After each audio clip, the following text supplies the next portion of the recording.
Gangavaram port వద్ద ఉద్రిక్తత ఏర్పడింది. తమకు న్యాయం చేయాలంటూ గంగవరం పోర్టు వద్ద కాంట్రాక్ట్ కార్మికులు నిరసనకు దిగారు. 144 సెక్షన్ అమల్లో ఉండగా ఎవరూ నిరసన చేయరాదని, కార్మికులను అక్కడి నుండి వెళ్లిపోవాలంటూ పోలీసులు హెచ్చరించారు. దీంతో పోలీసులకు కార్మికులకు మధ్య వాగ్వాదం ఏర్పడింది. తాము చాలని జీతాలతో జీవిస్తున్నామని, వెంటనే యాజమాన్యం జీతాలు పెంచాల్సిందే అంటూ కార్మికుల డిమాండ్.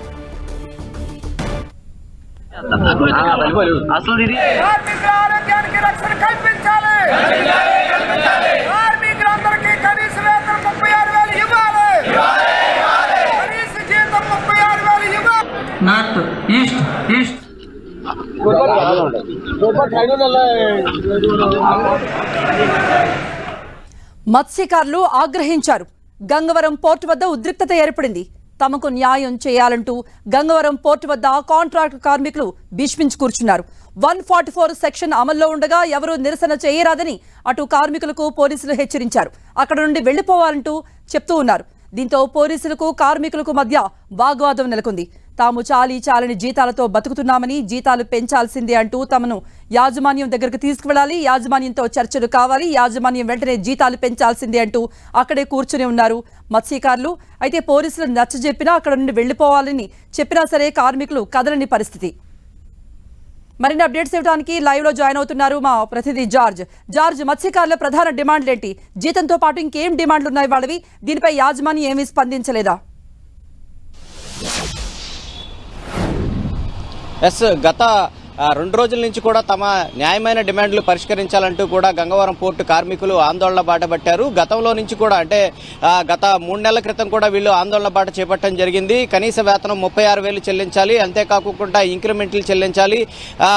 మరొక వైపు ఏదైతే ఎవరైనా చనిపోతే వారికి 20 లక్షలు లేదా వాళ్ళకి కుటుంబంలో ఉద్యోగం కూడా కల్పించాలంటూ కూడా పెద్ద ఎత్తున ఆందోళన చేపట్టారు. అయితే గతంలో ప్రభుత్వ అధికారులు, అక్కడ ఉన్న నాయకులు సైతం కూడా జిల్లా కలెక్టరేట్ లో ఒక సమావేశం ఏర్పాటు చేసి హామీలన్నీ తీర్చే విధంగా యాజమాన్యంతో ఒప్పందం కూర్చుకున్నారు. ఆ హామీలు నెరవేర్చకపోవడంతో మరలా వీళ్ళు ఆందోళన బాట పడడం జరిగింది. దానికి సంబంధించి సంఘీభావంగా జీవీఎంసీ గాంధీ విగ్రహం వద్ద సైతం కూడా కార్మిక నాయకులు పెద్ద ఎత్తున ఆందోళన చేస్తూ ఉన్నారు.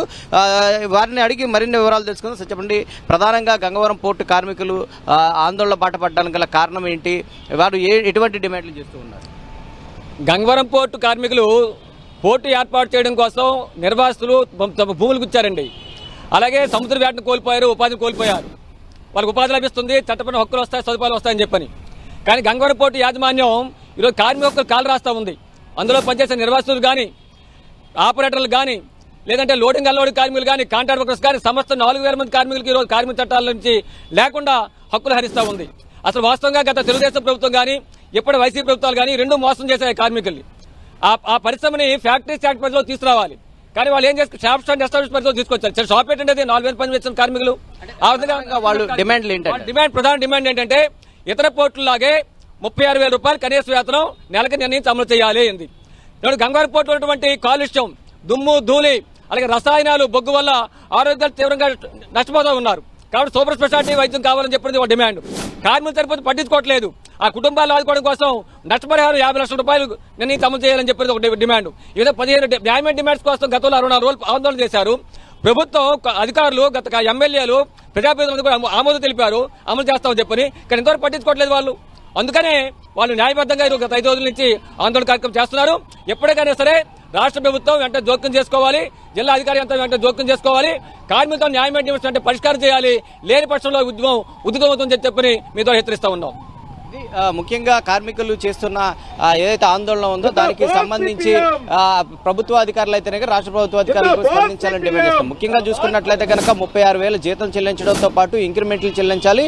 అలాగే చనిపోయిన వారికి 50 లక్షల వరకు కూడా నష్టపరిహారం చెల్లించాలంటూ వీరు ప్రధానంగా డిమాండ్ చేస్తూ ఉన్నారు. గతంలో సైతం కూడా 64 రోజులుగా వాళ్ళు అంతా కూడా టెంట్ వేసుకుని మరి ఆందోళన బాట పట్టారు. టెంట్ వేసుకుని ఆందోళన బాట పట్టినప్పుడు ఒక రోజు సైతం కూడా గంగవరం పోర్టు ముట్టడికి కూడా పిలుపునిచ్చారు. ఆ రోజు సైతం కూడా గంగవరం పోర్టును ఉధృతంగా ముట్టడించడం జరిగింది. ఆ క్రమంలోనే జిల్లా అధికారులు ప్రజాప్రతినిధులంతా కూడా కలెక్టరేట్ లో సమావేశం ఏర్పాటు చేశారు. యాజమాన్యంతో ఒప్పందం కూడా కుదుర్చుకోవడం జరిగింది.